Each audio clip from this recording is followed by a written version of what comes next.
Hi welcome to our channel. ప్రస్తుతం మనతో పాటు దాము బాలాజీ గారు సీనియర్ జర్నలిస్ట్ ఉన్నారు. వారితో ఒకసారి మాట్లాడతారు. సార్ నమస్కారం సార్.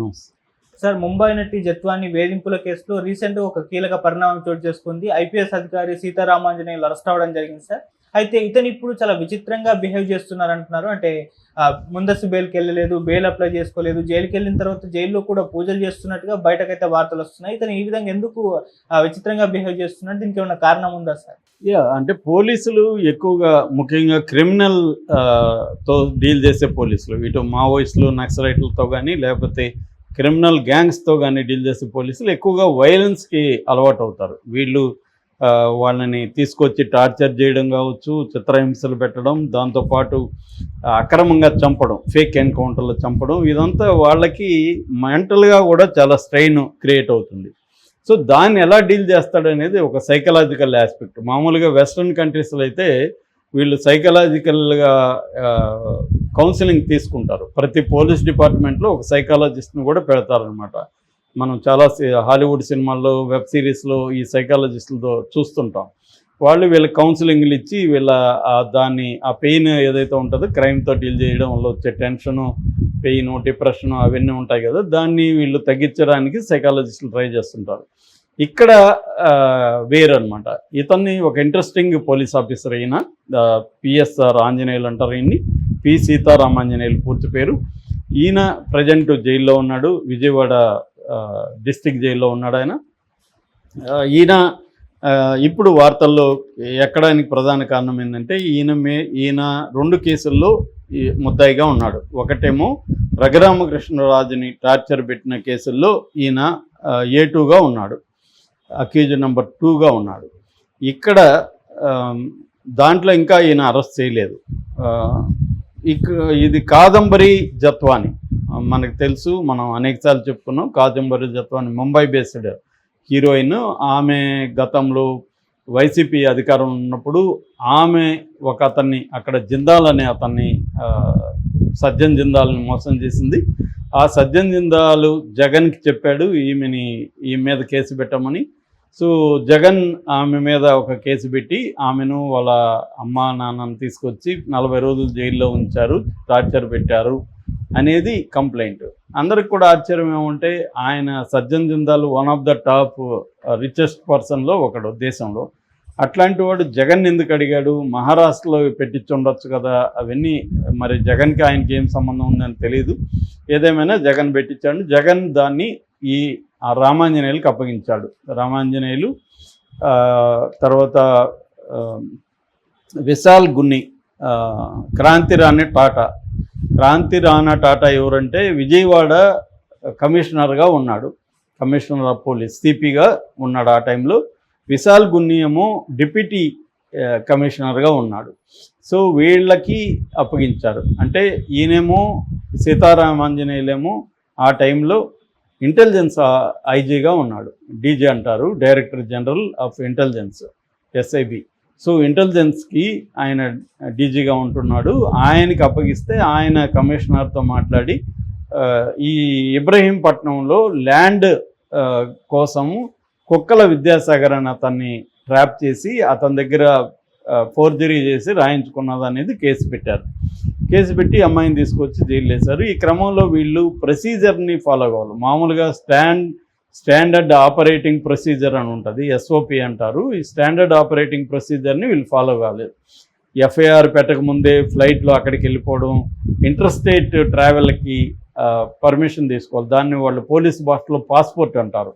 ఆ పాస్పోర్ట్ అనేది ఏమీ లేదు, వెళ్ళిపోయారు. ఆమెని అక్కడ మహారాష్ట్ర పోలీసులతో కూడా మాట్లాడకుండా వాళ్ళని తీసుకొచ్చేసారు.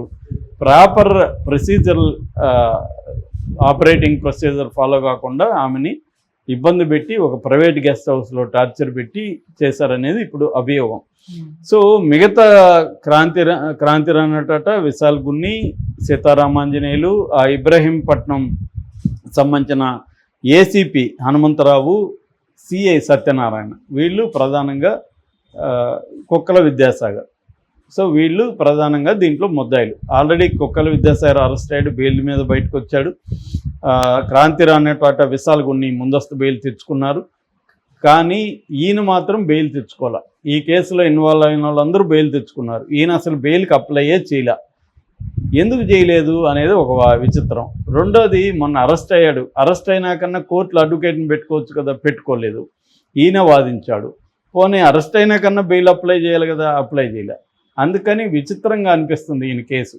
ఈ రెండోది ఏంటంటే ఈయన ఇక్కడ బేగంపేట వాళ్ళ బంధువుల ఇంట్లో పట్టుకున్నారు. ఆ తర్వాత ఈయన మైనాబాద్లో ఉంటారు, అక్కడికి తీసుకెళ్లారు. అక్కడ డాక్యుమెంట్స్ ఏవో తీసుకొని వెళ్ళారు. అప్పుడు ఈయన సిఐడి వాళ్ళతో ఏమన్నారంటే, మీరు వస్తారని నాకు వారం ముందే తెలుసు అన్నాడు. అంటే ఈయనకి ఇన్ఫర్మేషన్ ఉంది, ఇంటెలిజెన్స్ గై కాబట్టి ఈయనకి ఇప్పటికి కూడా ఆయన మనుషులు చాలామంది ఉంటారు. ఆయనకి ముందుగానే తెలిసినప్పుడు ఎవరైనా ఏం చేస్తారు, బెయిల్ తెచ్చుకుంటారు, ముందస్తు బెయిల్ కనీసం అప్లై చేస్తారు. ఈయన అప్లై చేయలేదు. ఎందుకు చేయలేదని అడిగితే, నేను జైల్లో కొద్ది రోజులు ఉందాం అనుకున్నాను అని చెప్తున్నాడు ఆయన. జైల్లో లైఫ్ ఎలా ఉంటుందో చూద్దాం అనుకున్నాను. ఇది విచిత్రంగా ఉంది. జైల్లో లైఫ్ చూడడం కోసం బెయిల్ వద్దనుకుంటారా ఎవరైనా అనిపిస్తుంది. రెండవది, బెయిల్ ఎందుకు, లాయర్ని ఎందుకు పెట్టుకోలేదని, నేను తప్పు చేయలేదు కాబట్టి నేనే ఆర్గ్యూ చేసుకుంటాను, నేను ఈ కేసులో ఎలాంటి తప్పు చేయలేదు. జడ్జి ముందు కూడా సీరియస్గా చెప్పాను, సార్ నాకు ఈ కేసుతో ఎలాంటి సంబంధం లేదు, నేను ఇంటెలిజెన్స్ డిపార్ట్మెంట్లో ఉండేవాడిని, ఇది ఇంటెలిజెన్స్ డిపార్ట్మెంట్ సంబంధించింది కాదు, ఇది ఇబ్రహీంపట్నం పోలీస్ స్టేషన్లో జరిగిన వ్యవహారం, దీనికి నాకు ఏం సంబంధం లేదు. విశాల్ గున్నిని బెదిరించి వీళ్ళు నా మీద కంప్లైంట్ రాయించారు, నేను చెప్తేనే వాళ్ళు చేశామని చెప్పారు, నేను చెప్తే వాళ్ళు చేయాల్సిన అవసరం కూడా లేదు, వాళ్ళకి నేను బాస్ కాదు, కాబట్టి ఇది నాకు సంబంధం లేదనేది ఆయన ఆర్గ్యూ చేసుకున్నాడు. నేను నేరం చేయలేదు కాబట్టి నేను బెయిల్కి అప్లై చేయట్లేదు, బెయిల్కి అప్లై చేస్తే నేను నేరం చేసినట్టు అవుతాను, అందుకని చెప్పాడు. రెండవ విషయం, ఇతను పూజ సామాగ్రి సెల్లోకి తీసుకెళ్తానని జైలు అధికారులను అడిగారు. మామూలుగా జైల్లో పూజ సామాగ్రిలు ఇవి అలో చేయరు. ఎందుకంటే పూజ సామాగ్రి అంటే అది కూడా ఆయుధంగా వాడచ్చుగా, ఇది ఉంటుంది కర్పూరం పెట్టేది, దాంతో నన్ను పడవచ్చు. సో ఏదేమైనా అవి అలో చేయరు. అట్లాగే హారతి ఇవ్వచ్చు, లేకపోతే అక్కడ ఏదైనా పదార్థాలు ఉంటాయి, ఇవన్నీ కూడా జైల్లో ఏంటంటే ప్రతిదీ తినుబండారమైన ఏమైనా టెస్ట్ చేయకుండా అలో చేయరు. కుక్డ్ ఫుడ్ అయితే అసలు బయట నుంచి అలో చేయరు, ఓన్లీ ప్యాక్డ్ ఫుడ్ అలో చేస్తారు, అది కూడా టెస్ట్ చేసి అలో చేస్తారు, ఎందుకంటే దాంట్లో ఏమైనా విషయం ఉండి చంపొచ్చు కాబట్టి ఇట్లాంటివి ఉంటాయన్నమాట రూల్స్. కానీ ఇప్పుడు ఇతనికి అయితే ఫైనల్గా అలో చేశారు. డిఐజీతో మాట్లాడారు, డిఐజీ వాళ్ళ పై అధికారులతో మాట్లాడారు, మేబీ అనితనే ఏమన్నా అడిగారో లేదు తెలియదు, కానీ మొత్తానికి పర్మిషన్ ఇచ్చారు. ఎందుకంటే కొంత ప్రత్యేక పరిస్థితుల్లో పర్మిషన్లు ఇస్తారు, లేదంటే మేజిస్ట్రేట్ పర్మిషన్ తీసుకుంటారు. కవిత కూడా మేజిస్ట్రేట్ పర్మిషన్ తీసుకుని రుద్రాక్షలు అవి అలో చేయమని చెప్పింది, ఎందుకంటే ఆమె ధ్యానం చేయడానికి రుద్రాక్షలు కావాలి అని. జైళ్ళల్లో చాలామంది ఏం చేస్తారంటే పూజలు ధ్యానాలు చేస్తుంటారు, ఎందుకంటే వాళ్ళకి త్వరగా బయటికి రావాలని అవన్నీ. సో ఇతను కూడా పూజలు అడిగాడు. అయితే ఇతను పూజలకు ఒక నేపథ్యం ఉంది. ఒక సీనియర్ జర్నలిస్ట్ ఒక స్టోరీ చెప్పాడు. అదేంటంటే ఒకసారి 3 దొంగలు గుంటూరులో ఎన్కౌంటర్ అయ్యాడు. ఇతను గుంటూరు ఎస్పీగా ఉంటున్నాడు ఆ టైంలో. ఈయన ఆ ఎన్కౌంటర్ గురించి మాట్లాడడానికి జర్నలిస్టు ఈయన దగ్గరికి వెళ్తే, ఈయన ఇంటికి వెళ్తే ఆయన పూజలో ఉన్నాడని చెప్పారు. సరే ఈయన బయటకు వచ్చాడు, పూజలో ఆ బొట్లు గిట్ల అంతా పెట్టుకొని పూజలో నుంచి బయటకు వచ్చాడు. ఏం సార్ ఇట్లా ఎన్కౌంటర్ జరిగిందంట. అవునా, ఎక్కడ ఏం జరిగింది అన్నాడంట, ఏం తెలియనట్టు. ఎందుకంటే ఇతని ఆధ్వర్యం లేకుండా 3 దొంగల్ని ఎవడు చంపుతాడు. అంటే ఇతని ప్లాన్ ఏంటంటే, ఇతను ఎప్పుడు కానీ ఎన్కౌంటర్లు చేసినా, దొంగల్ని చంపినా, లేకపోతే నక్సలైట్లను ఎన్కౌంటర్ చేసినా ఇతను పూజలో కూర్చుంటాడంట. పూజ అయ్యే లోపల ఎన్కౌంటర్ జరిగిపోవాలంట. ఈ విలేకరి అదంతా రాశాడనమాట.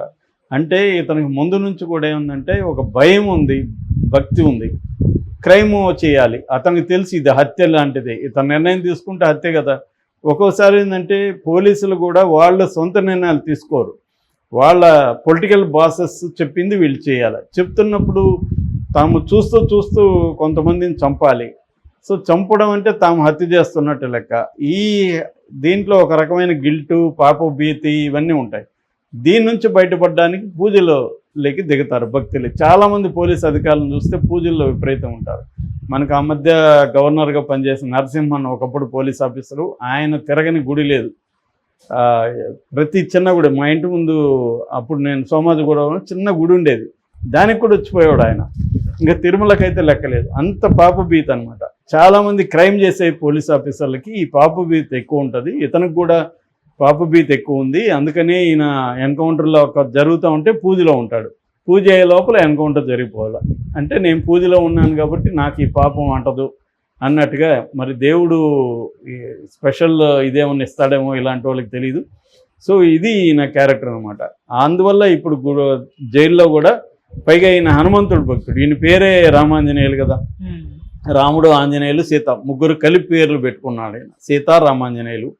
కాబట్టి అందులో రామాంజనేయులది ప్రధానంగా ఈయనకు భక్తి ఎక్కువ, హనుమంతుడి భక్తి ఎక్కువ అనమాట.